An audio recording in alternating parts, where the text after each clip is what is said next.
Saan mo ba ako dadalhin? Nag-aalangang tanong niya kay Kin.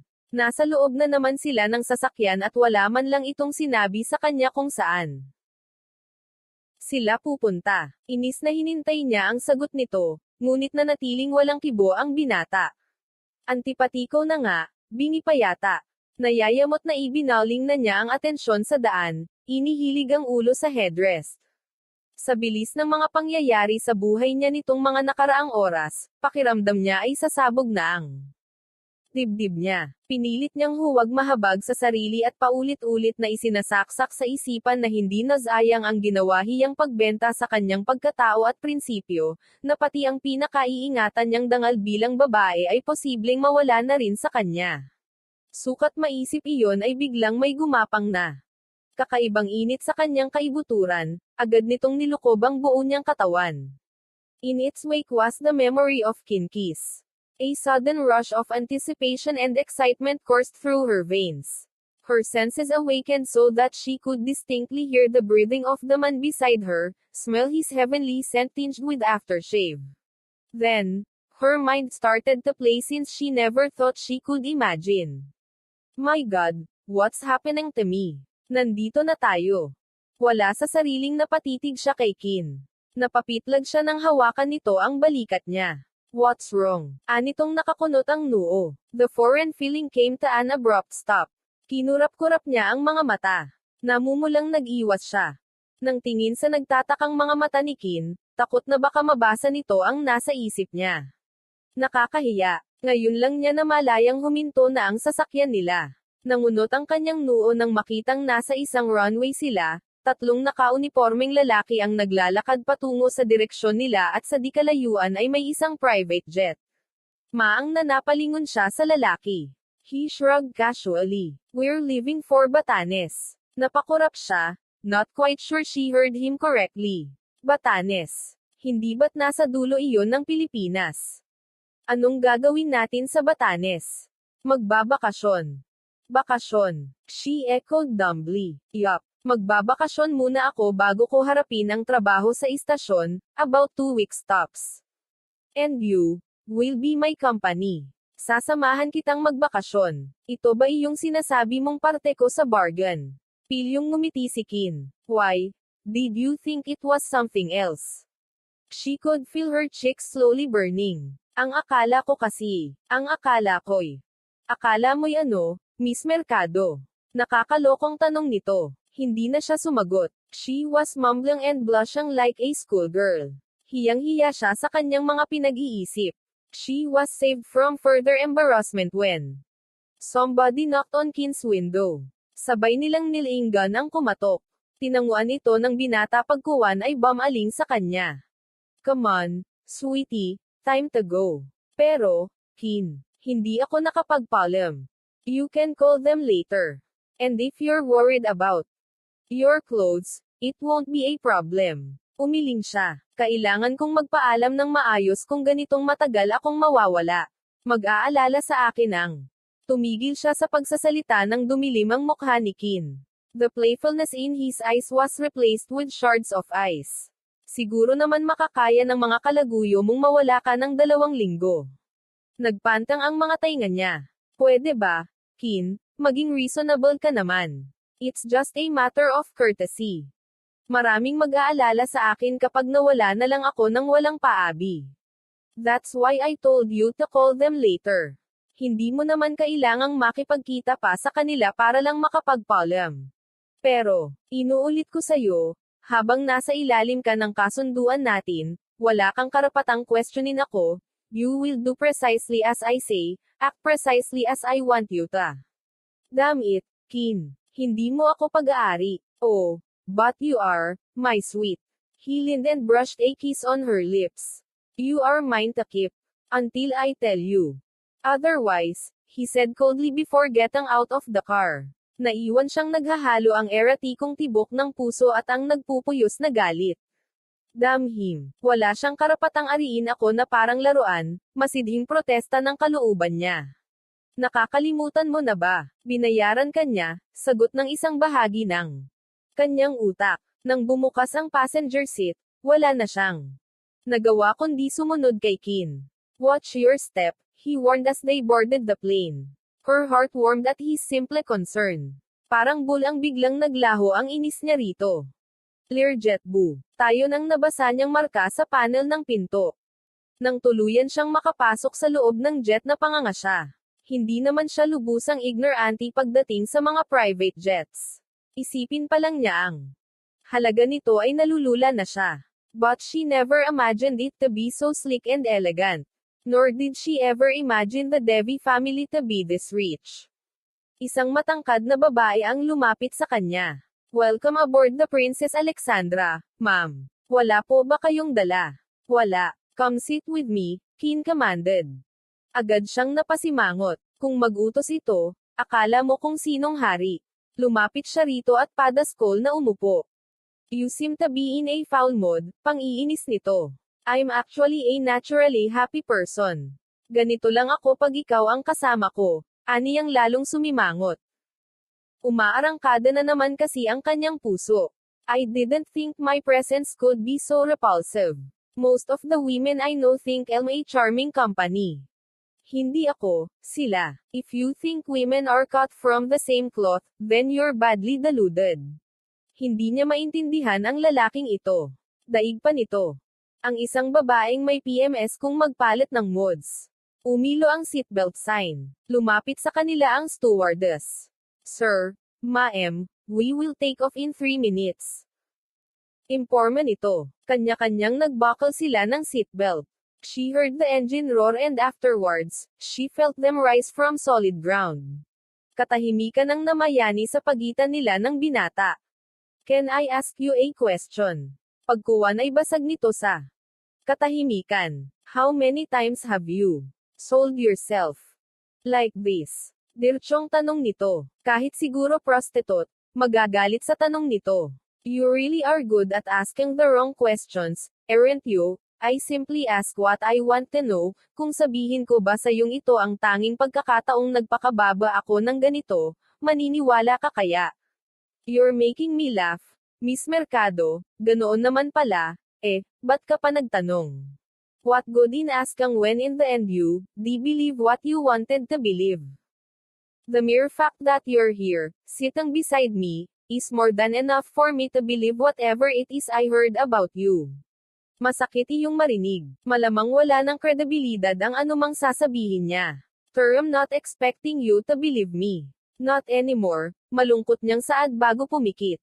Nang mga sandaling iyon, batid na niyang mag-iiwan ng malalim na marka sa kanyang puso at isipan si Qin na ito at ang mababang pagkakakilala nito sa kanya. Unti-unti siyang giniipon ng antok. Kailangan pa niyang tawagan ang kanyang kapatid, tiyak nag-aalala na iyon. Lumitaw sa kanyang balintataw ang imahe ng kapatid at bago siya tuluyang sumuko sa kawalan, nakita niya ang gwapong mukha ni Qin na nakatunghay sa kanya. And when she looked into his dark eyes, tila inuudyok siya nitong bitawan ang lahat. Nanaginip pa siyang inihilig raw ni Qin ang ulo niya sa balikat nito. Muli siyang napabuntong hints. She had the strangest feeling of being safe and peaceful after sailing through rough seas. Sweetheart, wake up. We're here. Isang masuyong haplos sa pisngi ang gumising kay Luna. Nabuhay agad ang kanyang dugo nang masilayan ang gwapong mukha ni Qin. Nasaan na tayo? You slept all the way from Manila, sweetie. We're in it bayat. Ha? Sumilip siya sa bintana. Latag na ang kadiliman. Naisip niya ang kapatid. Siguradong nag-aalala na ang kuya niya. Kukunin na sana niya ang cellphone na nakasabit kanyang leeg ngunit pinigil siya ng lalaki. You would do that later, Luna. Kailangan nating makaratalang ng Santa Maria bago mawalan ng kuryente ang buong isla. Madalas bang may brownout dito? Inosenteng tanong niya. Natawa ang binata. Iyon ang unang tawa nitong walang bahid ng sarkasmo, and it warmed her chilled heart. Parang ganun na nga. Kaya lang, gabi-gabi ang brownout dito. Bumabalik lang ang kuryente tuwing 6:00 ng umaga. Sumadjetset ang pamilyar ng daloy ng kuryente sa katawan niya nang hawakan siya ng binata upang alalayan sa pagbaba. Mag-enjoy po sana kayo sa bakasyon ninyo, Mr. Devi, sabi ng piloto nang tuluyan silang makababa. Thank you. Sigurado ba kayong ayaw na ninyong dito? Na muna magpalipis ng magdamag. Sigurado po, sir. Well then, have a safe trip. Tatawag na lang ako kung sakaling aalis na kami rito. Palinggalinggang niyakap niya ang sarili, nanunuot ang lamig ng hangin pati sa kanyang buto. Cold. Ganito talaga dito. Kin asked as he removed his coat and draped it on her shoulders. Salamat. Nahihiyang aniya. Napangiti ang kanilang audience. Paano, sir? Ma'am, aalis na po kami. Ilang sandali matapos mag-take off ang Lear, dumating ang isang pulang Wrangler jeep. Huminto ito sa mismong tapat nila. Maligayang pagbabalik po, senyor ito, bati ng lalaking nasa manibela. Sa tingin niya ay isa itong katutubo ng lugar na iyon. Maraming salamat, Mang Pancho. Kahit hindi niya nakikita ang mukha ng binata, batid niyang nakangiti ito. She could hear it from his voice. Hindi niya maintindihan kung bakit parang hinaplos ang puso niya dahil doon. Maliban sa makina ng kanilang jeep ay wala na siyang pangtunog na nadidinig. Masyadong madilim ang paligid, puro puno ang kanyang nakikita. Hindi siya sanay sa ganitong lugar. Mas komportable siya sa pamilyar na ingay ng syudad. And yet, here she was, far-flung from civilization, with a man who definitely seemed like a delicious trouble. Napangiti siya ngunit dagli ring sinaway ang sari. Kung ano-anong kapalyahan ang naiisip niya gayong heto siya. At muli na naman niyang naisip ang kinasadlakan. Nandito na ako. Wala nang atrasanta. Hindi na niya dapat panghinayangan ang mga bagay na wala na. Ang mahalaga ay nakalusot ang kuya niya kay Gamay. Siguradong nag-aalala na ito sa kanya. Gustong-gusto na niya itong tawagan at sabihin ditong ligtas siya. Nais niyang malaman kung nabayaran na nito ang 75,000 piso na pagkakautang. Higit sa lahat, gusto niyang sabihin kung gaano niya ito kamahal. Pasimpleng nagpapahid siya ng luha nang sapitin nila ang isang higanteng date. Sa arko niyo nakasulat ang La Hacienda Dimitria. 1 kilometro mula roon ay nakatayo ang isang bahay na bato. Nag-iisa ito sa gitna ng isang napakalawak na bakuran. Ilang sandali pa ay huminto sila. Bamuka ang pinto ng bahay at iniluwa mula roon ang isang babaeng sa tansya niya ay nasa mid-30s.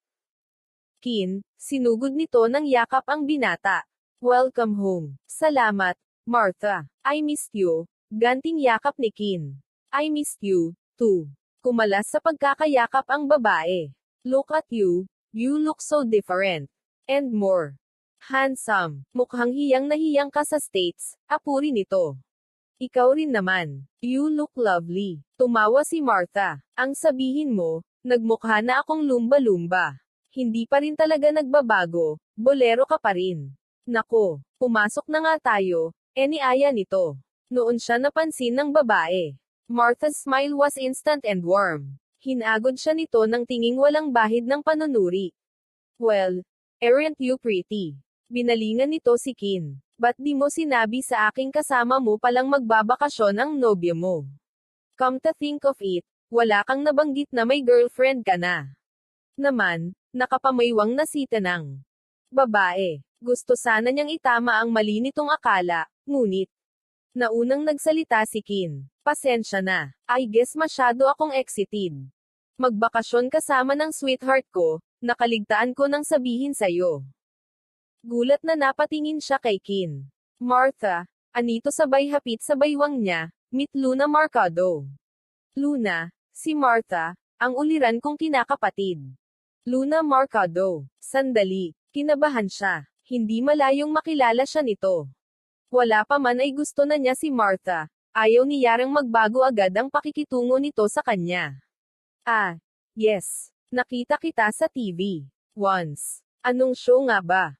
Iyon. Martha, shouldn't you invite us in first? It's getting cold here. Oo nga pala. Tina sa loob. Mang Pancho, hali na po kayo. Napahinto si Jasmine sa paghakbang at buong paghangang pinagmasdan ang bahay. Homie, iyon ang tanging salitang pumasok sa isip niya. Tulad ng nasa labas, bato rin ang interior ng bahay. Isang palapag lamang iyon at walang kisame ang bubong. There were, instead, massive beams that crisscrossed across the high ceiling. Sa gitna niyo nakasabit ang isang higanteng chandelier na tanging mga kandila ang nagsisilbing ilaw. Larawan ang bahay ng isang makalumang pamumuhay. Nagkalat sa loob ng silid ang mga anti-gang muebles. The polished stone floor gleamed under the Persian rugs. An enormous bookshelf served as a wall between the living room and the dining room. But what amazed her was the crackling fire that burned steadily in the fireplace. It cast a golden glow around the room and provided warmth against the nipping cold. Beside the fireplace was a big, red Grundy-Ather chair, and light beneath it, as if to complete the cozy picture, lay a collie snorting softly in its sleep. Welcome to our humble abode. Medyo magtitiis ka muna sa aming makalumang bahay at makalumang pamumuhay habang naririto ka, hindyang paumanhin ni Martha. Are you kidding? Ito ang pinakamagandang bahay na napasukan ko. I can't believe I'm actually seeing an actual fireplace. Pakiramdam ko tuloy nasa ibang bansa na ako. She said with childlike glee. Kulang na lang ay pumalakpak siya. Nako, Luna, wait till you see the whole island. Excited na ring sabi ni Martha. Dahil sa ingay nila, nagising ang natutulog na aso. Tumayo ito at lumapit kay Kin na noon ay tahimik na nakasalampak sa sofa. Siya si Duchess. He affectionately rubbed the dog's neck. Duchess answered it with a low whine of canine pleasure. Maya-maya ay ibinaling nito ang atensyon sa kanya. Kahit na mukhang mabait ang aso, ninervyos pa rin siya nang lumapit ito at singhot-singhotan siya. Takot ka ba sa aso? Alanganing ngiti ang isinukli niya kay Martha. Huwag kang mag-alala. Kinikilala ka lang niya. She's completely harmless. Matapos siyang amuyin ng aso, dinilaan nito ang kanyang binti. Tiningnan siya nito habang nakalawit ang dila at kamakawag ang nakataas na buntot. She wants you to pet her, sabi ni Kin. Nag-aalangang nagpalipat-lipat siya ng tingin dito at sa aso. Go on. It's obvious she likes you. Just scratch her ears. Dahan-dahan siyang yumukod, nag-aalangan ang kamay niyang sundin ang sinabi ng binata. Nang tuluyan siyang napaluhod, she laughed in delight when Duchess promptly licked her cheeks. Duchess, tama na yan, saway ni Martha sa aso. Behave. Hindi lalipap ang bisita natin. Hayaan mo na siya, Martha. She's adorable. Hinimas-himas niya ang mahahabang balahibo ng aso. Nawala ang ngiti niya nang magtama ang mga mata nila ni Kin. His gaze, though intense, was unreadable and she could not help lukang away. Oh, Mang Pancho, ba't iisang bag lang ang dala ninyo? Nasaan na ang ibang gamit ni Kin? Antag ni Martha. Nang muling lumitaw ang matanda na isang itim na duffel bag lamang ang bitbit. Isang bag lang naman ang dala ni Senyor Itokin. Wala yatang dalang bagahe si Ma'am Luna. Nilingan siya ng babae. Wala kang dala. Kuwan kasi. Tumayo siya. Kanina ko rin lang nasabihan si Luna na isasama ko siya rito, Martha. Hindi na niya nagawang makapag-empake on such a short notice. I was thinking maybe of could lend her Xandra's clothes. They're about the same size, salo ni Kin habang ang mga mata ay humahagod sa kanyang kabuuan. Agad na nag-init ang kanyang mga pisngi. Pwede. I'm sure Xandra wouldn't mind, sagot ni Martha. Why don't you two rest for a while? Habang naghahanda kami ni Mang Pancho ng hapunan. Kin, ihatid mo na muna si Luna sa guest room. You can take the masters. Malinis na ang mga iyon. Tumigil si Martha. Unless you'd want to be in. Lalo siyang namula. Yes, Martha. Hinuli ni Kin ang kanyang tingin. He take Luna to her room. Lumapit ito sa kanya. Pahinga ka muna. Nagpatiuna ito. Nakayukong sumunod siya sa binata. This will be your room. If you need anything you can ask Martha. Or you can simply knock on my door. Anitong iminuwestra ang katapat na pinto. Binuksan nito iyon. Magpahinga ka na muna. Maya-maya lang, kakain na tayo. Papasok na sana siya nang may maalala. Bakit ganoon ang pakilala mo sa akin kanina kay Martha? Lakas loob niyang tanong. Tinitigan muna siya nito bago sumagot. Ano naman ang masama sa pagpapakilala ko sa'yo? Come on, Kin. We're not even remotely close to being.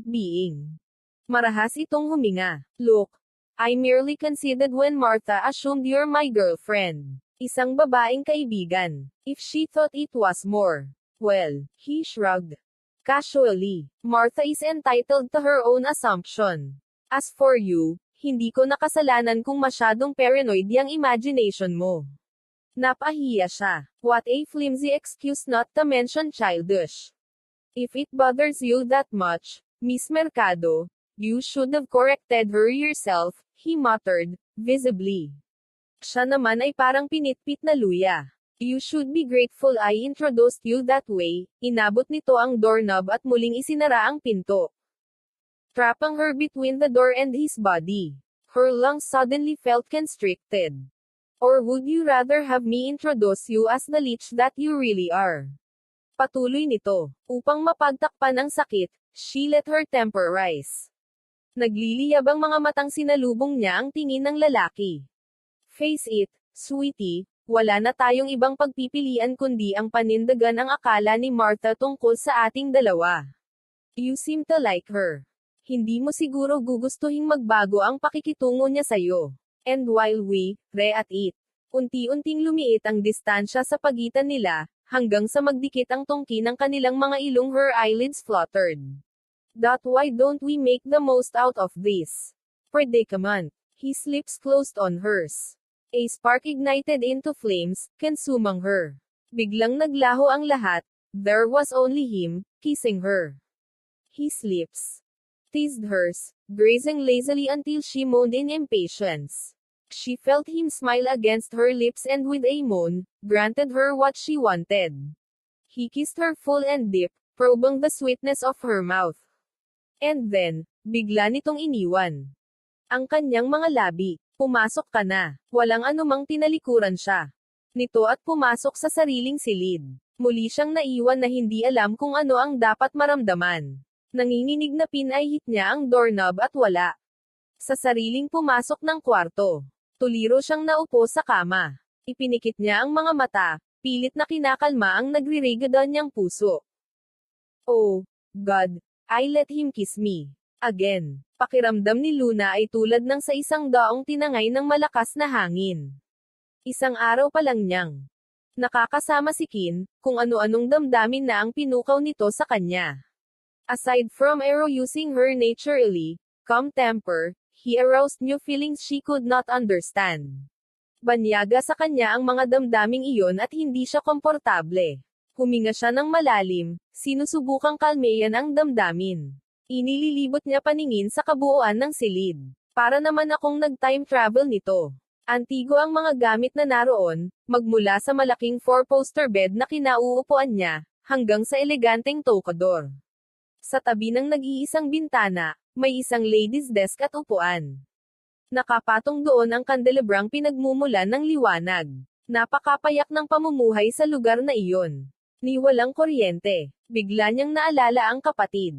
Kung walang kuryente, malamang ay wala ring linya ng telepono sa lugar na ito. Kinuha niya ang cellphone na nakasabit sa leeg. Nanlulumong tinitigan niya ang instrumento, wala kahit isang bar ng signal doon. Paano niya kukontakin ang kapatid? Nag-aalalang kinatok niya ang pinto ni Kin. Ba't di mo sinabi sa aking wala palang signal dito?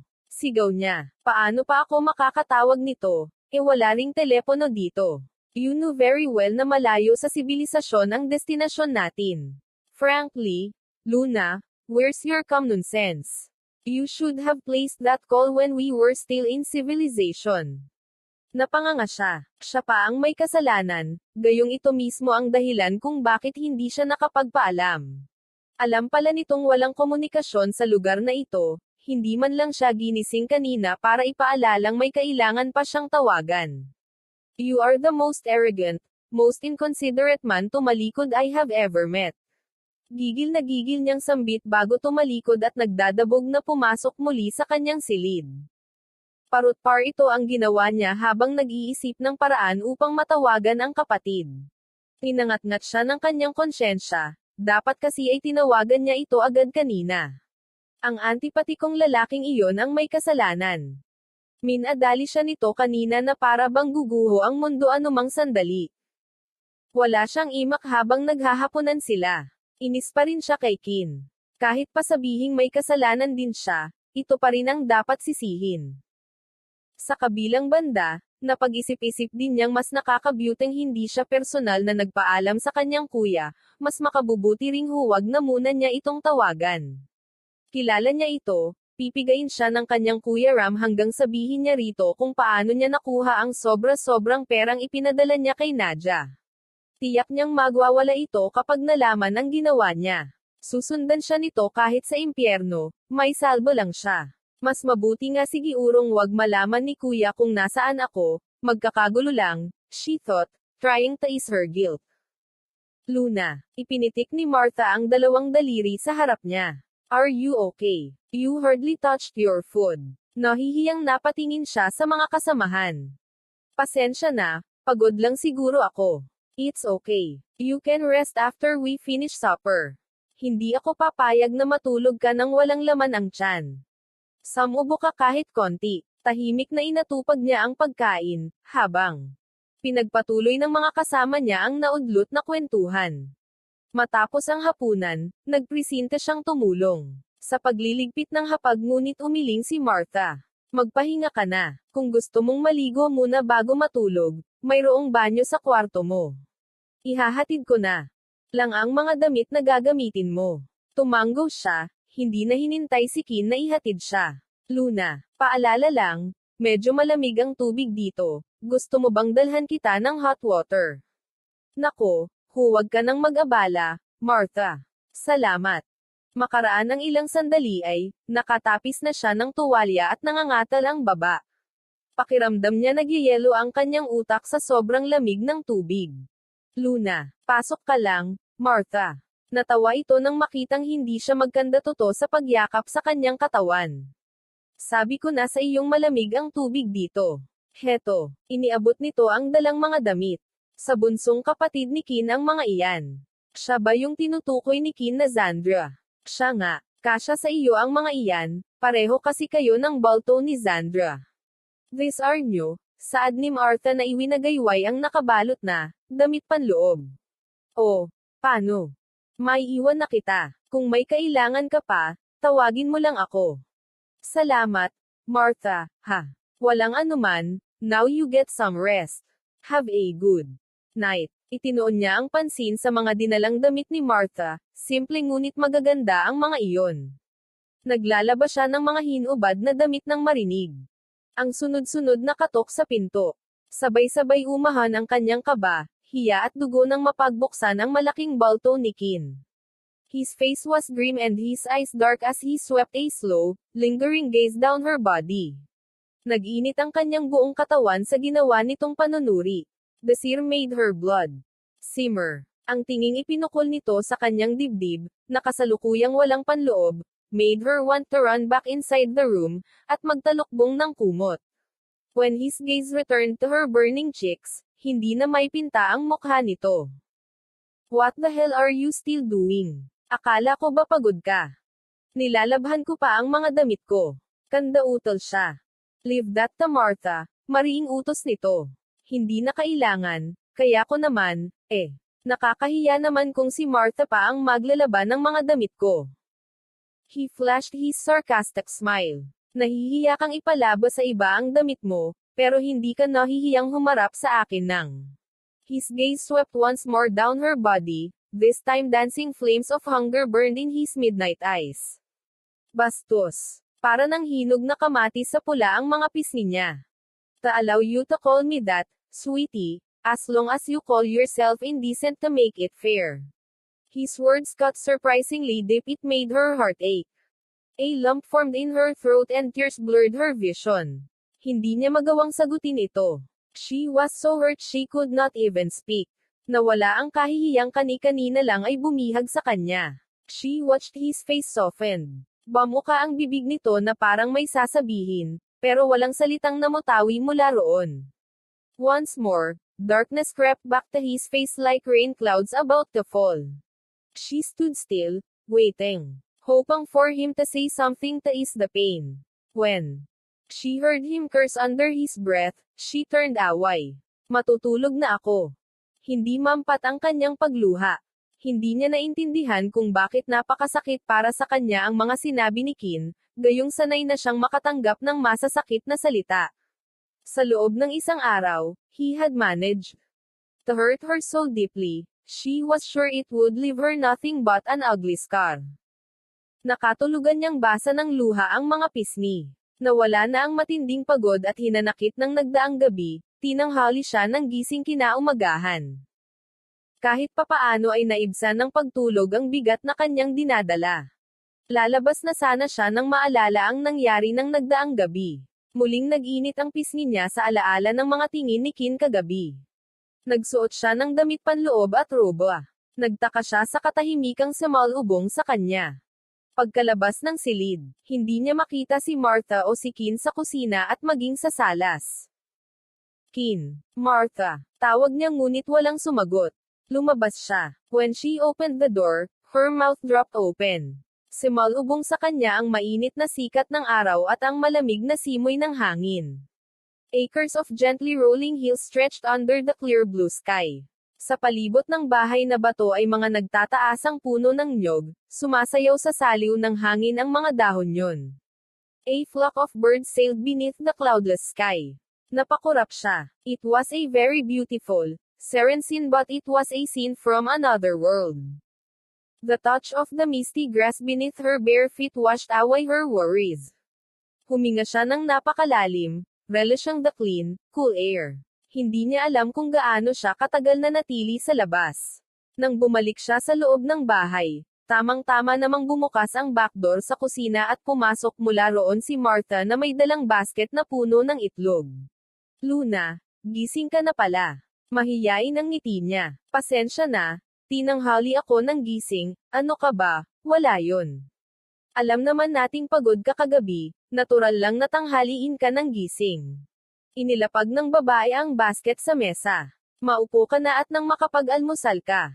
Tinulungan niya itong maghain ng pagkain niya. Sumabay ka na sa akin, niaya niya rito.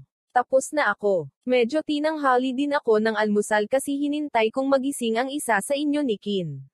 Tumuwid siya sa pagkakaupo nang marinig ang pangalan ng binata. Nasaan nga pala si Qin, lakas loob niyang tanong. Hayon, nasa cattle farm, ayaw paawat. Ganon ba? Bakit yata parang nadidismaya siya? Ganoon ang naging setup nila ng mga sumunod na araw.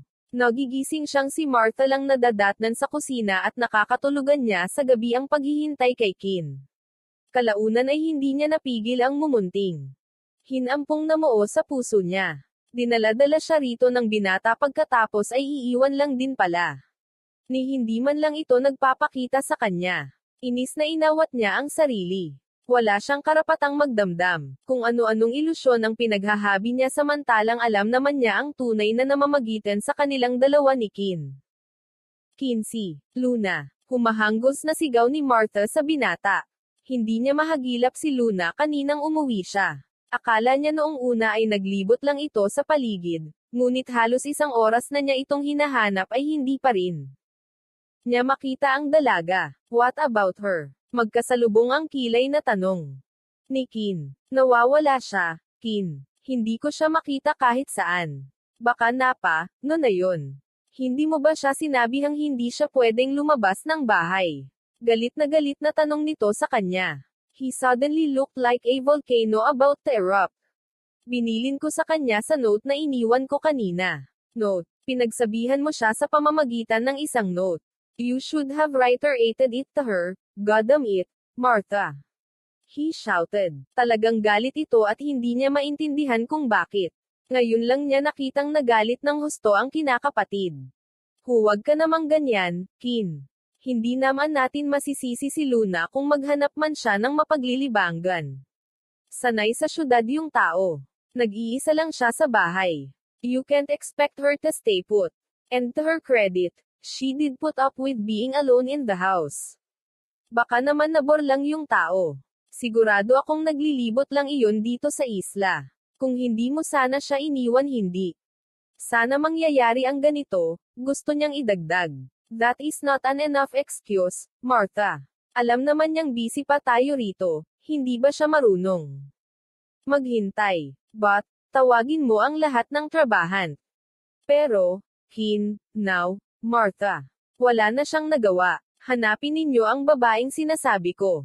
Kung kinakailangang baliktaran ninyo ang buong isla sa paghahanap ay gawin ninyo. You better find her and bring her back to me. Or else, malilintikan kayong lahat sa akin, he said with such a fury that could have rocked the very mountain. Tumalima agad ang kanilang mga tauhan. I understand that you're upset, Kin. Pero hindi naman kaya nag-overreact ka na. I'm not upset, Martha. I'm furious. Matigas na saad nito bago pinaandar ang Wrangler.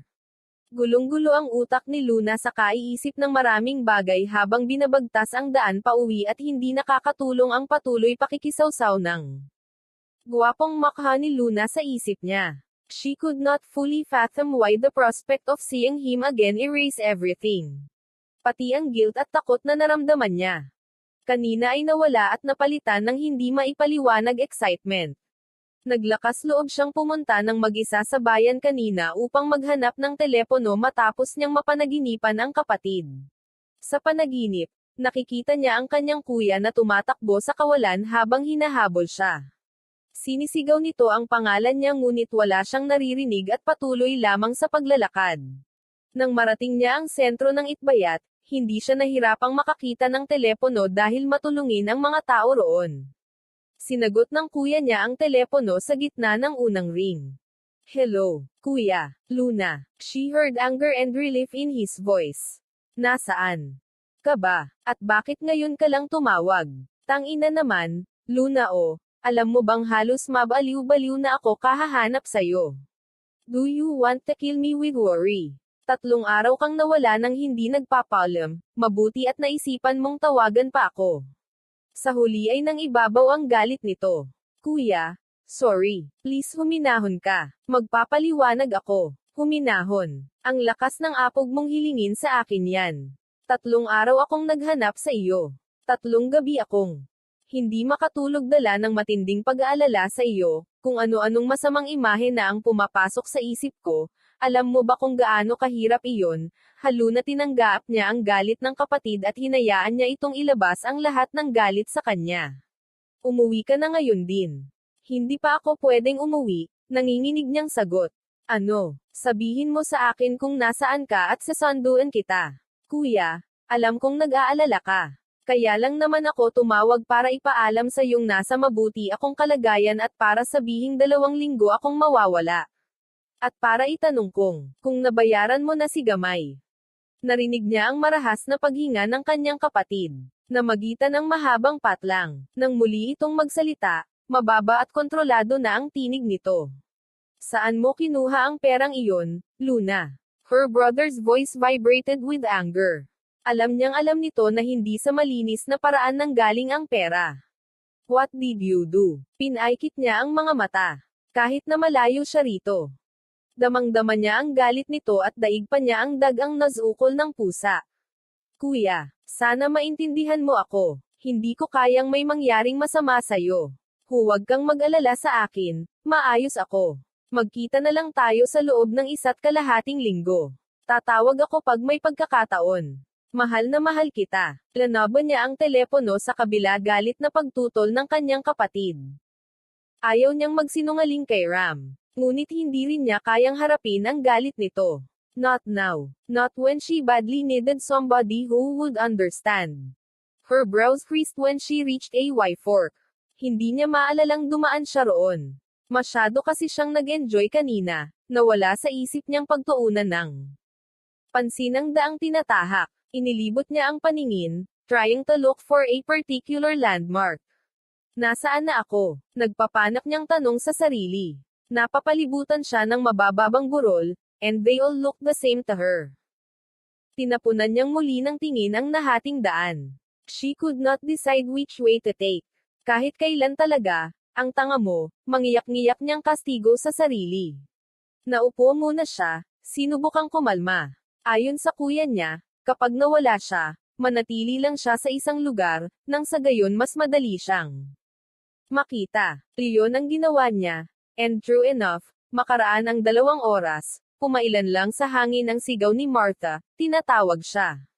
Martha, nandito ako. Napatayong sagot niya. Maya-maya pa ay nakita na niya ang babae. Luna.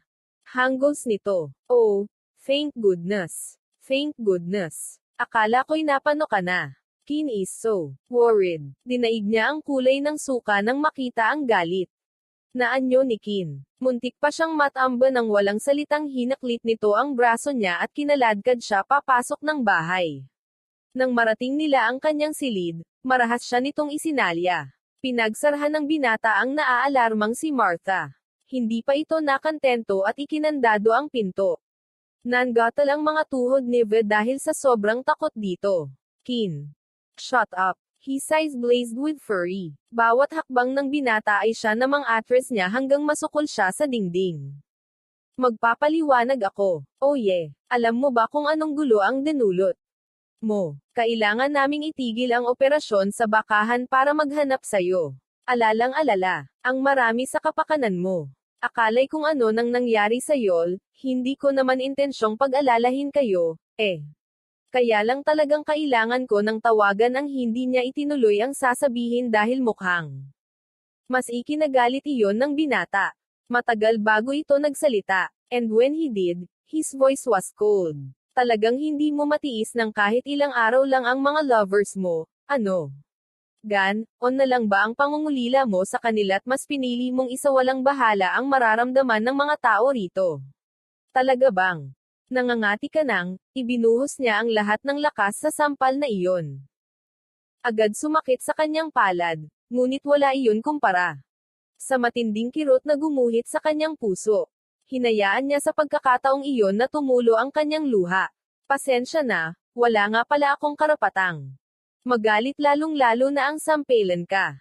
Tinungo niya ang kama at naupo roon. Wala na akong magagawa kung talagang ganyan ang tingin mo sa Kin.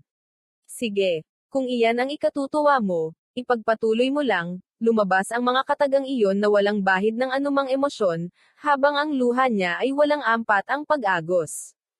Hindi umimik si Kin, nanatili lamang itong nakatayo. Sa mahabang pananahimik nito, tanging ang kanyang pagtangis ang bumasag sa nakakabaliw na katahimikan. Luna, mahinang simula nito. She braced herself for another bout of harsh words, ngunit wala nang idinugtong ang binata. Kung wala ka nang sasabihin, gusto ko na sanang magpahinga. Iyon ay kung ipapahintulot mo. Marahas itong huminga, na tila ba ikinagalit pa nito ang sinabi niya. Hindi na niya hinintay ang permiso nito. Nahiga siya at mariing pumikit. Maya-maya pa ay lumabas na ng kwarto si Kin. Sa pag-aalis nito, muling tumulo ang kanyang luha. Would you care to explain what just happened? Galit na kompronte ni Martha kay Kin. Not now, Martha. Wala ka rin namang maiintindihan, kaya nga ipaliwanag mo. Look at me. Galit na utos niya rito. Ipaliwanag mo, dahil hindi ko maintindihan why you're treating Luna like trash, when she's supposed to be your girlfriend. May nagawang mali si Luna, yes. But that's not enough excuse to treat her the way you did. Kung tutuusin, you can't blame her for wandering off alone. Iwanan mo ba naman siya dito araw-araw? Bakit parang wala ka man lang yatang respeto sa kanya? You weren't brought up like this, kundi na niya sa kinakapatid. Yaman din lamang na ganito ang pakikitungo mo kay Luna at mukha namang isinama mo lang siya rito upang gawing. Hindi na niya alam kung ano ang ay dudugtong. Ewan ko kung anong balak mong gawin sa kanya't dinaladala mo pa siya rito, gayong iiwan mo rin pala siya ditong, mag-isa. Tapos ngayon, eto pa ang mangyayari. Ibalik mo na lang siya sa Maynila, Kin. That's not gonna happen. Nagulat siya sa lakas ng boses ng lalaki. He spoke with such intensity she could feel his anger in the air. Hindi siya natinag. Look, Kin, I don't know what the real score between you and Luna is. Hindi na ako magtatanong, because I'm terrified to know the answer. Ngayon, if you can't stop treating her like garbage, iuwi mo na siya sa Maynila. Dahil kung hindi, ako mismo ang maghahatid sa kanya. You know I can do it, Kin. Nakipagtagisan siya ng titig dito. And you can't stop me. Kanina pagising si Luna, pero hindi siya kumilos para bumangon. Buong araw siyang nagkulong sa kwarto kahapon, umiiyak. Ngayon, Parang wala na siyang maiyak. Tumunog ang grandfather's clock sa sala. Inaanunsyong 6:00 na ng umaga. Ayaw niyang lumabas ng silid sa takot na makita si Kin. Matapos ang ilang minutong pagninilay, nagpasya siyang maligo. Bahala na ang Diyos kung ano man ang mangyari kapag nagkaharap silang muli ni Kin. Wala siyang nadatnang tao paglabas ng silid. Nakapinid ang pinto ni Kin kaya hindi niya matukoy kung nasa loob ito o gising na. Isang note ang naghihintay sa kanya sa hapag. Galing iyon kay Martha. Nauna na itong pumunta sa bakahan at humihingi ng paumanhin dahil hindi nakapagluto ng almusal. Kasama kaya niya si Kin? Tanong niya sa hangin. Sa kabila ng lahat, nakadama siya ng hindi maipaliwanag na panghihinayang na ipinagkibit-balikat niya. Mas mabuti nga kung sumama ito kay Martha, at least hindi siya mapipilitang pakitunguhan ito. Prente siyang nagprito ng itlog. Ipinusod niya kahit basa pa ang mahabang buhok upang hindi makasagabal sa ginagawa niya. Pasipol-sipol pa siya habang inililipat ang mga itlog sa plato. Nabitiwan niya nang wala sa oras ang hawak na chance nang may dumampi sa kanyang batok, kasabay ng matitipunong brasong pumulupot sa baywang niya. Sisigaw na sana siya kung hindi lang niya agad naamoy ang isang napakapamilyar na samyu ng aftershave. You smell good, suwabing saad ni Kin. His voice reminded her of cold, rainy nights and gloriously warm, plump pillows. Agad nang gatag ang mga tuhod niya. Daig pa niya ang batang hikain kung kapusin ng hangin. Nilinggan niya ang binata. Nakangiti ito sa kanya. Pinahit siya ni Kin paarap dito. Unti-unti na siyang kinakapos ng lakas. Mabuti na lang at mahigpit ang yakap ng lalaki sa kanya, kung hindi maglulupasay na siya. You look beautiful. Kahit namamaga ang mga mata. Hinaplos ng daliri nito ang ilalim ng mga mata niya. Pumikit siya. Tar. You look beautiful. Kahit namamaga ang mga mata. Hinaplos ng daliri nito ang ilalim ng mga mata niya. Pumikit siya, trying to ignore the pleasant sensation brought by his touch. I'm sorry for making you cry. Nagdilat siya at direktang sinalubong ang paningin nito. His eyes mirrored the sincerity she heard in his voice. Gusto niyang maiyak sa sinabi ng binata, okay lang yun. Bati na tayo. Paniniguro nito, hindi nababawasan ang ngiti. Tumango siya, unable to speak. Wala siyang ideya kung anong milagro ang nangyari at naging mabait sa kanya si Kin. Ngitian lang siya nito ay mapapatawad na niya ang binata kahit pa hindi na ito humingi ng paumanhin. Let's seal it with a kiss then. He was already kissing her even before she could react. At katulad ng mga naunang pagkakataong inangkin nito ang kanyang mga labi, buong puso siyang nagpaubaya sa idinidikta ng binata. At ng puso niya. She was still in a daze nang lubayan siya ni Kin. As much as I want to hold you right here and kiss you senseless, there are more pressing matters you have to attend to, sweetie, kaya bibitawan na kita. And he did. Ha, parang tanggang tanong niya. Nasusunog na ang piniprito mo. Turo nito sa itlog na halos hindi na makita sa kawali dahil sa kapal ng usok. Wala na siyang mahihiling pa sa naging pakikitungo sa kanya ni Kin ng araw na iyon. He had every right to claim that he was a natural charmer. His charms made her forget everything, tila nyebeng naluso sa ilalim ng araw ang lahat ng hinanakit niya at problema dahil lang sa maayos na ang pakikitungo nito sa kanya. Takot siyang bigyang pangalan o kahulugan ang nararamdamang kaligayahan at ang kakaibang damdaming umusbong sa kanyang puso magmula nang makilala niya si Kin Devi. Alam niyang dapat siyang mag-ingat dahil maaaring madurog ang puso niya kapag natapos na ang lahat. Ngunit paano niya pipigil ang maging masaya, gayong isang ngiti lang ng binata sa kanya ay tila mahikang mas nagiging makulay ang paligid niya. She looked at him from under her lashes. He was a magnificent creation. Her eyes skimmed along his masculinity. And she could not help but swallow impulsively at the sight she was feasting on. He was tall and lean. Taut muscles flexed every time he moved. She knew full well how it felt to be trapped in his deliciously hard frame. Naalala niya ang mga pagkakataong naikulong siya sa matipunong bisig ni Kin. She was pressed hard against him, his skin against hers. And then on those occasions they always ended up Kissing. The sear surged through her quick and hot, primal and needy. Kinagat niya ang pang-ibabang labi, trying to suppress a moan. Itutuloy pa sana niya ang pag-iilusyon ngunit natisod siya ng isang malit na bato. She was jolted back to reality. Because of the pain that was spreading from her big toe. Aray. Yan kasi, kung ano-ano ang pinag-iisip. Kababae mo pa namang tao. Hindi ka na nahiya, yusig ng kanyang budi. She was virtually living in cloud nine as the days passed with Kin by her side. Tuluyan nang nawala ang mga alalahanin niya. Kasama na roon ang mapait na katotohanang nagdala kay Kin sa buhay niya. She couldn't see anything but the sheer beauty of being with the man she was slowly falling in love with. Naupo siya sa gilid ng kama at mapait na ngumiti. Ngayon alam na niya kung ano ang banyagang damdaming naninirahan sa kanyang puso. Hindi na mahalaga kung tama o mali ang pag-ibig na iyon. Wala na rin naman siyang magagawa sapagkat ayaw nang makinig ng kanyang puso sa idinidiktang tama ng isip niya.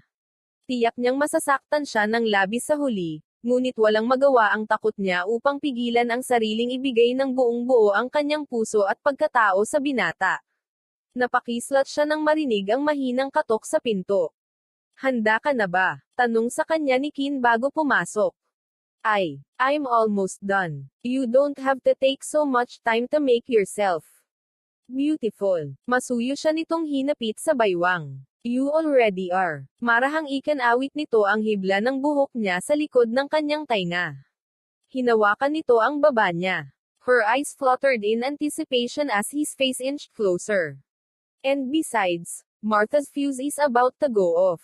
Mahigit isang oras na siyang naghihintay sa atin. She was both dismayed and embarrassed causing her flushed cheeks to turn a deeper shade of red, habang ang damuho naman ay aliw na aliw pagmasdan ang kanyang alumpihit na kalagayan. Kin, Luna, ano ba? Ang kukupad nyo naman, kumalas ito sa pagkakayakap sa kanya at kinuha ang kamay niya. Looks like Martha's fuse finally went off. Let's go.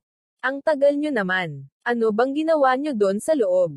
Agad na salubong ni Martha nang makalabas sila ng bahay. Pilyong ngumiti ang binata. Do you really wanna know? Hamon nito. Walang maapuhap na salita ang babae. Habang si Luna naman ay para ng lalagnaten. Halina nga kayo. Liling-iling na lamang. Nagpatiuna na si Martha. Ngayon lang siya nakakita ng pagkadami-daming baka sa tanang buhay niya. Nakakalat ang mga ito sa napakalawak na damuhan at tila tinatamad nguyain ang kinakain. Namamanghang pinagmasdan niya ang tanawin. Kasalukuyan silang nakatayo sa tuktok ng isang mababang burol at ang mga baka naman ay nasa ibaba nila. Ang ganda. Naalala ko tuloy yung paborito kong commercial ng gatas noon sa TV. Ito na ba ang bakahan ninyo? Walang muwang na tanong niya. Hindi pa. Pastulan lang ito. Our cattle farms beyond that small hill. Turo ni Kin sa kaharap na burol. Tayo na. Ayan niya. Sabik niya itong hinaylap at akbo. Pambihira. Magdahan-dahan nga kayo. Mamaya niyan madisgrasya kayo sa pinagagagawa ninyo. Saway ni Martha. Agad silang sinalubong ng mga tauhan sa farm nang makita ng mga itong paparating silang tatlo. Magandang umaga ho, Senyor Itokib, Miss Martha, Senyorita, bati ng mga ito. Magandang umaga din sa inyo. Senyor ito, mo alang-galang na ho, siya ba ang nobya ninyo? Isang matipid na ngiti ang itinugon ni Kin sa tauhang nagtanong, si Luna naman ay hindi moari kung saan titingin. Ang ganda naman pala talaga ng nobya ninyo, sir. Bagay na bagay kayo. Oo nga ho, sang-ayon ng iba. Mabuti naman ho at nadala ninyo siya dito sa farm. Ngayon ho, meron na kaming inspirasyon maliban sa mga babaeng baka, kabayo, kambing at tupa, biro ng isa pang trabahan. Nagpatuloy ang pagbibiroan doon. Gusto rin sana niyang makitawa, pero hindi mawaglit sa isipan niyang palabas lang ang lahat. Kahit pa naging maganda ang pakikitungo ni Kin sa kanya, the truth remained that she was something else to him, something she was embarrassed to name. Nalibot niya ang buong farm bago sumapit ang pananghalian. Kasalukuyan siyang nakasandig sa bakod at nagpapahinga nang lapitan siya ni Kin. Exhausted and ready. Antag nito. Hindi naman. Just catching my breath. I've found my new experiences rather exhilarating, aniyang hindi. Tumitingin sa binata. Bago sa akin ang lahat ng nasa islang ito. Or maybe I was just too caught up with the fast-paced, stress-packed life of the city. I had almost forgotten the joys of simple things. Gaya ng malamig na dampi ng malinis na hangin sa aking pisngi at ang malayang pakiramdam habang nakasakay sa tumatakbong kabayo. Nilinggan niya si Kin. Maraming salamat. Napatda ito ngunit hindi umimik. Matagal silang nanatiling tahimak, kontento ng pagmasdan ang tanawin ng magkasama silang dalawa. Alam niyang kahit na ang simpleng tagpong iyon ay magmamarka sa kanyang puso't alaala habang buhay.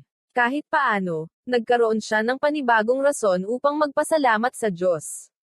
Sa kabila ng lahat, binigyan siya nito .ng maliligayang sandali kahit na panandalian lamang ang mga iyon.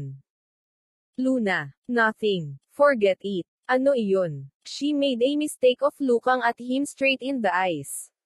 Dahil hindi man niya mabasa ang nais ipahiwatig ng mga iyon ay ramdam niya ang tila magnetong humihikayat sa kanyang lunurin ang sarili sa dagat ng nag-aapoy nitong pagnanasa. Unti-unting lumiit ang distansya sa pagitan nilang dalawa. Ngunit bago lumapat ang labi nito sa kanya ay may narinig siyang tumikim, na sinundan ng isang malutong na, bago kayo magtukaan riyan, huwag sana ninyong kalilimutang may mga nanonood sa inyo. Just saying to see some action. Labis ang pagkapahiyang idinilat ni Luna ang mga mata. Nakita niyang dumaan sa harap nila si Martha, dala ang isang picnic basket. Sayang, nadinig niyang palatok ng isang trabahan. KUNOT noong pumasok si Kin sa kabahayan. Malayo pa lang ay dinig na niya ang malakas na tunog ng debateryang radyo. What he so completely disarmed him. Naaaliw siyang samandal sa divider at pinagmasdan ang kumakantang si Lance. Nakasuot ito ng apron at ginamit nitong mikropono ang hawak na karot. You're just too good to be true, can't take my eyes off you. You feel like heaven to touch, oh, I wanna hold you so much. At long last love has arrived, and I thank God I'm alive. You're just too good to be true, can't take my eyes off you. Lumapad ang pagkakangiti niya nang marinig ang sintenadong boses ng dalaga. He desperately tried not to make a sound when he saw her face freeze in deeper concentration as the song climaxed to the chorus. Nagsimulang umimbay ang katawan ni Luna sa saliw ng musika. Once again, he felt the familiar tug of longing in the pit of his stomach. She was completely oblivious to his presence and equally oblivious to the turmoil she sent raging through his anatomy. Nang mabini nitong inimbay ang malusog nitong puwitan, walang ikinubling pagnanasa ang ungol na kumawala sa kanya. Napatuwid siya ng tayo at parang binuhusan ng tubig ang nag-aapoy niyang katawan nang mapansing nanganganib na mapalapit si Luna sa isang stool. Nakapikit ito habang sumasayaw, tiyak niyang hindi nito mapapansin ang bangko at tiyak niyang matutumba ito. He was holding her in his arms before he even realized he had moved already to prevent Luna from falling. You should never dance with your eyes closed, sweetheart. Nakalarawan sa mga mata nito ang labis na pagkabigla. Pwede mo na akong bitawan. Habang hindi pa nakakahuma ang dalaga sa pagkabigla nito, he plunged on. He pulled her too gently toward his aching body and kissed her with an intensity that rocked their world. Panandalian lamang ang pagkalito nito. Then, she was kissing him back with equal fervor, pareho silang hindi magkandaugaga sa paghalik sa bawat isa. Her lips moved softly under his, following his every possessive command. She moaned when his tongue sought to savor the sweetness of her mouth. Tila gasolina ang dulot ng ungol na iyon. It fueled the already raging fire of desire that burned around them. Ayaw niyang lubayan ang mga labi nito, he couldn't get enough of it. Natauhan ng dalaga nang marinig nilang bumukas ang pinto. Itinulak siya nito ilang segundo bago pumasok si Martha sa kusina. Nangunot ang noo nito sa tagpong dinatnan. Tila hindi nito alam kung ano ang iisipin. Anong nangyayari dito? He had fun watching Luna trying to find her voice.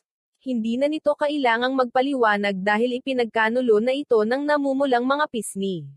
I was just, teaching Luna how to dance, salo niya. Mukhang nagdududa si Martha. Iiling-iling na pinatay nito ang radyo. Siya nga pala, Kin, naisip ko, ano kaya kung mag-swimming tayo bukas sa Sabtang? Suhestyon ng kinakapatid. Sabik na napapalakpak si Luna. She turned to him expectantly. Punta tayo, please. Napangiti siya utterly powerless to say no. Pinisil niya ang ilong nito. Well, since you're begging. Ayan. That was quick, Martha sniggered. Kanina lang namimilipit ka riyan sa kahihiyan. Ngayon, pumapalakpak ka na. Hindi na halos makapag-isip si Kin.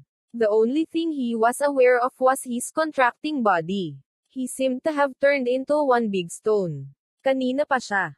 Niyayaya ni Luna na samahan ito sa paglulanoy sa dagat ngunit hindi niya magawa.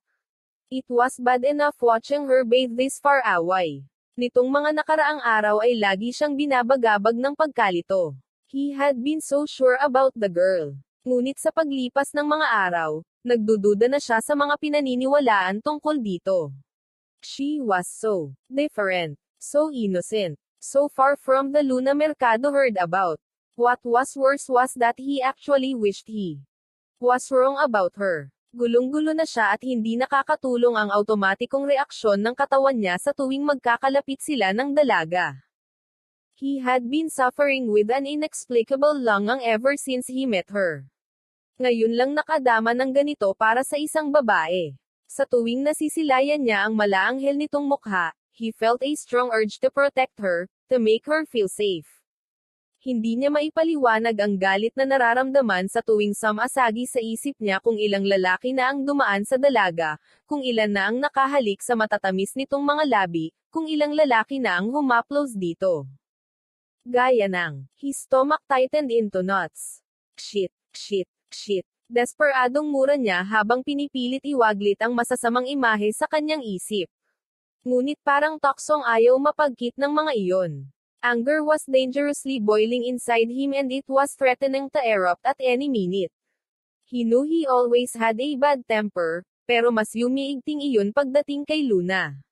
Ilang beses na niya itong nasaktan dahil sa illogical temperament niya. Sariwa pa sa puso niya ang labis na pagsisisi nang makita niya ang sakit na bumalatay sa maganda nitong mukha nang insultuhan niya ito noong gabing dumating sila ng Itbayat. Nang talikuran siya ni Luna, he felt a strong urge to pull her into his arms and ease her pain, pero wala siyang ginawa. Noong araw na bigla itong nawala, he was missing her like hell. Sabik na siyang makita ito ngunit nagalit siya nang malamang may tinawagan itong kung sinong Pancho Piloto. He was irrationally angry and he longed to punish her for making him so. Kaya tuloy lumabas sa bibig niya ang mga masasakit na salita na iyon. Natauhan lang siya ng sampelan ng dalaga. He felt like the mother of all asses when Luna began to cry. Gaya ng dati, wala siyang ginawa. Ngunit nang magbanta si Martha na iuuwi ito sa Maynila, he decided right there and then to swallow his damned pride and apologize to her. Plano sana niyang pasuking muli si Luna sa kwarto nito at kausapin. Ngunit nang marinig niya ang mga hikbi nito ay naduwag siya. Kin. Gulat na napatingin siya kay Luna. Masyado yatang napalalim ang pag-iisip niya kaya hindi niya namalayang nakalapit na sa kanya ang dalaga. Automatikong nabuhay ang dugo niya sampu ng lahat ng hibla ng kanyang kalamnan nang makita ang anyo nito. Pinilit niyang ipako ang paningin sa mga nagtatanong nitong mata ngunit sadyang hindi niya mapigilan ang sariling paglandasin ang paningin sa kabuuan nito.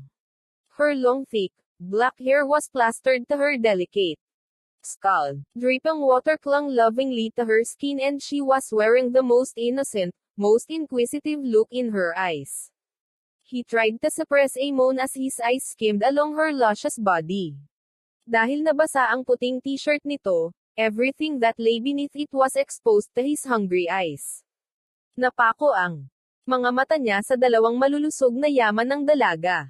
And he felt, rather than saw, her nipples puckering under his heated gaze.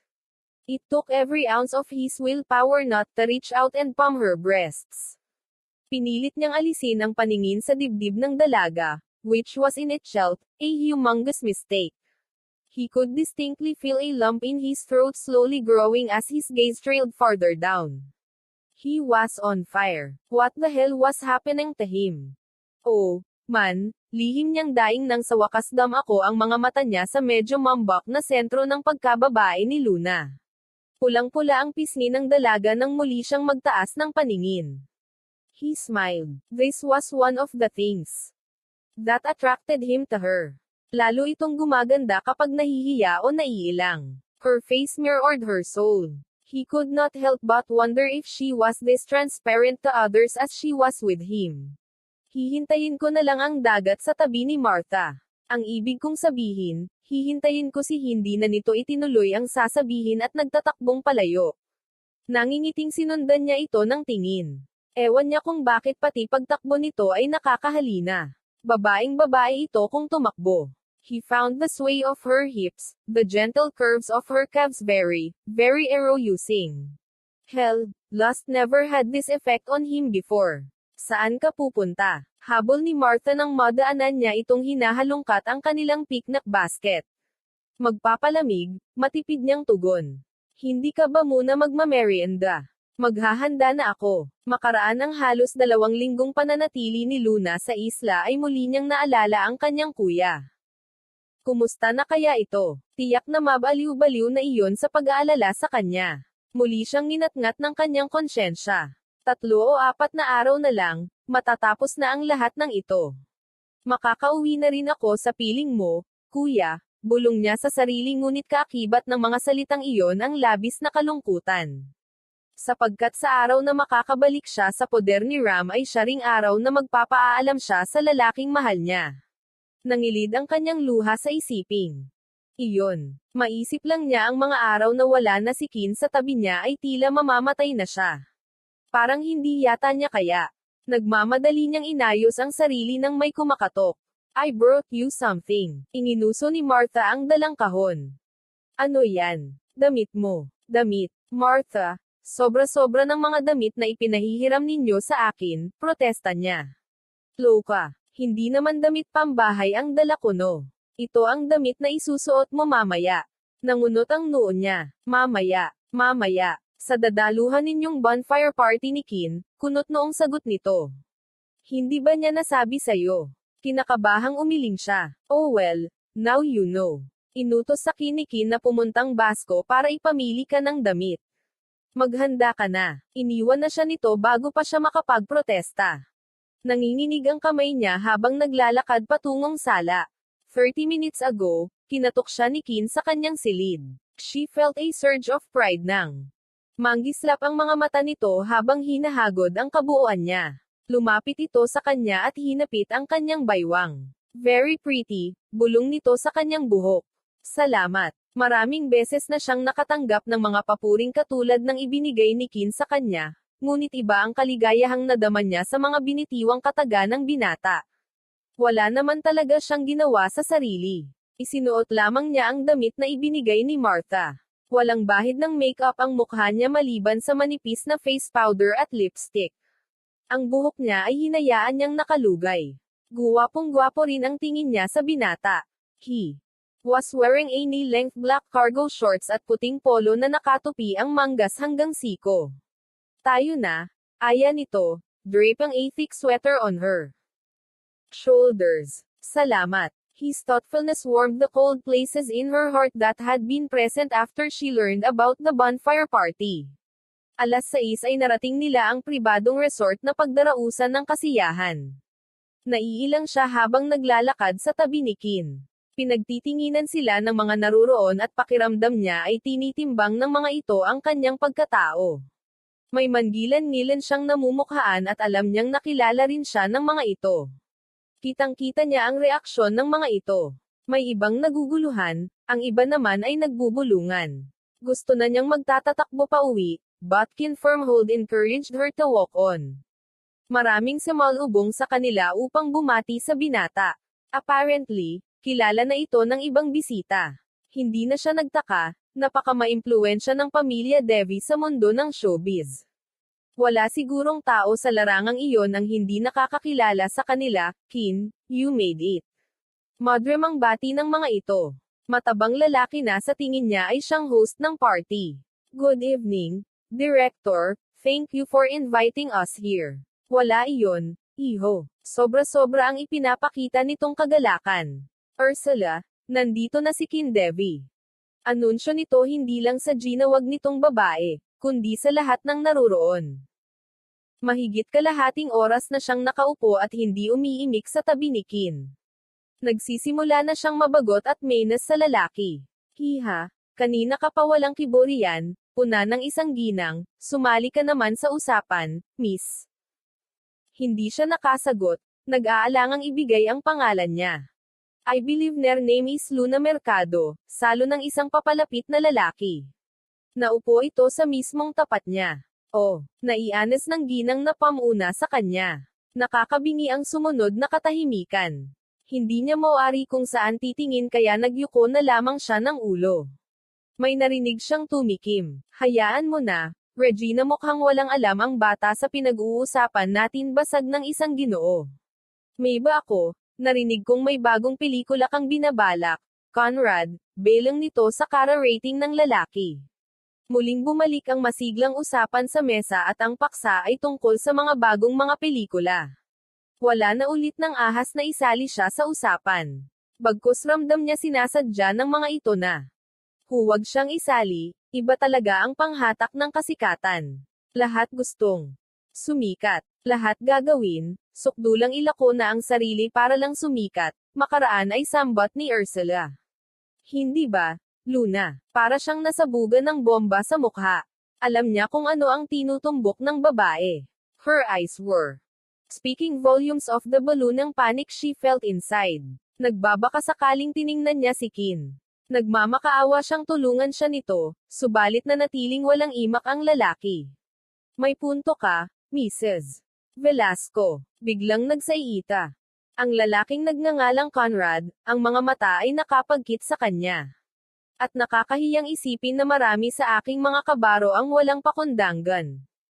Sa pananamantala sa mga taong tinutukoy ninyo. Hindi ba't napakarumi ng mundo ng pinilakang tabing? Nakakalungkot isipin na karamihan sa mga tinitingalang tao sa mundo natin ang siya mismong dumudungi sa pangalan ng ating propesyon, dirdiretso nitong pahayag. Walang sino man sa mesa ang nakapag-react sa sinabi ng lalaki. Samantalang siya naman ay awang ang bibig na nakatingin lang dito. Maaaring tama ka, Conrad. Pero hindi mo maikakailang sila'y mga mabababang uri ng tao. Mga linta. Hindi na nahiya. Pasensya na, pero kailangan kong pumunta ng banyo. Aniya sabay tayo at walang lingon likod na nilisan ang mesa.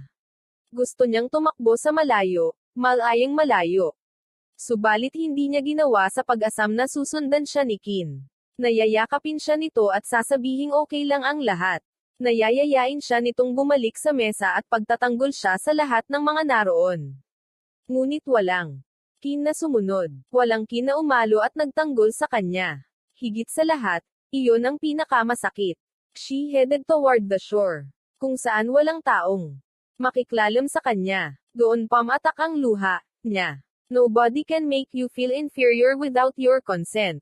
Gulat siyang napalingon. Sumangot muna siya bago ngumiti. Ikaw pala. Salamat nga pala sa pagtulong mo sa akin kanina, aniya kay Conrad. It was nothing. Sawa na rin kasi akong makinig sa mga taong akala mo kung sinong malinis kung magsalita. Can I join you or would you like to be left alone? Sandali siyang nag-atubili bago tumango. Yes, please. She owed him after all. Naupo ito sa tabi niya. Kung inaakala mong maaawa sila sa iyo at tatantanan ka nila kapag nakita kang umiyak, nagkakamali ka. Sad nito nang mapansing nagpahid siya ng luha. Mapait siyang napangiti. Matagal ko nang alam yan. Ang totoo, sanay na ako. Kaya lang minsan, masakit pa rin. Hindi niya sinabing hindi ang mga pangkukot siya ng iba ang iniiyak niya. Huwag mong hayaang saktan ka nila, Luna. Huwag kang papatalo. Because in case you haven't noticed, walang balak ang kasama mong ipagtanggol ka. All you have is yourself. Nasaktan siya sa katotohanang sinabi ni Conrad. You know, you sound like my brother. Natawa ito. Hindi yan ang inaasahan kong sagot mo. Anyway, tama ba ang hinala kong si Kindevi ang date mo? Napaismid siya. Date? No. His shadow is more appropriate. Kung ganoon, Payag ka bang maging date ko? She could see he was teasing her. Imbis na may Rita ay natawa si Luna. Si Kin pa rin ang kasama kong pumunta dito. Pero since para lang akong hangin sa kanya, payag na akong samahan mo ko. Well, I'll take what I can get. Makalipas ang ilang sandaling pakikipag-usap kay Conrad, unti-unting nawala ang kalungkutang kanina ay pumuno sa puso niya. Magaling itong magdala ng usapan, mabiro at higit sa lahat, kampante ang loob niya rito. Hindi katulad kapag si Kin ang kasama niya, lagi siyang tensyonado kapag ito ang kasama niya. Wala siyang kamalay-malay na may isang taong kanina pa sila pinapanood at nagpupuyos na sa galit. Nang umalis si Conrad para kumuha ng maiinom nila, may isang lalaking lumapit sa kanya. Ngayong wala na si Conrad, maaari bang ako naman ang ponlakan mo? Tanong nito. She tried to remain cool kahit na magkahalong galit at takot ang nadama niya. Hindi niya ito pinansin. You live up to your reputation, Miss Mercado. What's that supposed to mean? Matalim niyang tanong. Didn't you come here with Mr. Devi? Pero ang nakita kong kasama mo kani-kanina lang ay si Conrad Montenegro. Talaga nga palang bukal sa loob mo ang pagpasa-paahan ng kahit na sinong lalaki. If I might add, I'm quite impressed because you don't seem to mind doing your thing in public. I should think it wouldn't be a problem, kung ako naman ang pauunlakan mo. Nangunot ang noo niya. Oh, come on Miss Mercado. I'm sure Kin wouldn't mind. O mas gusto mo bang ihingi pa kita ng permiso sa kanya? Kinilabutan si Luna sa narinig. Nilinggan niya ang pagtitipon. Kin was nowhere in sight. Nakahinga siya, nagdesisyon ng bumalik sa tabi nito bago pa may mangyaring hindi maganda. Ngunit pagtayo niya ay hinapit siya ng estranghero. Ubod lakas niya itong itinulak at binigyang ng mag-asawang sampal. Lalaki nang may pumihil sa kamay nito. You ever dare slap me? Akmang dadambahin siya ng lalaki nang may pumihil sa kamay nito. Wala bang nagturo sa'yo kung paano gumalang ng babae? Hindi karapat-dapat igalang ang mga putang kagaya niya.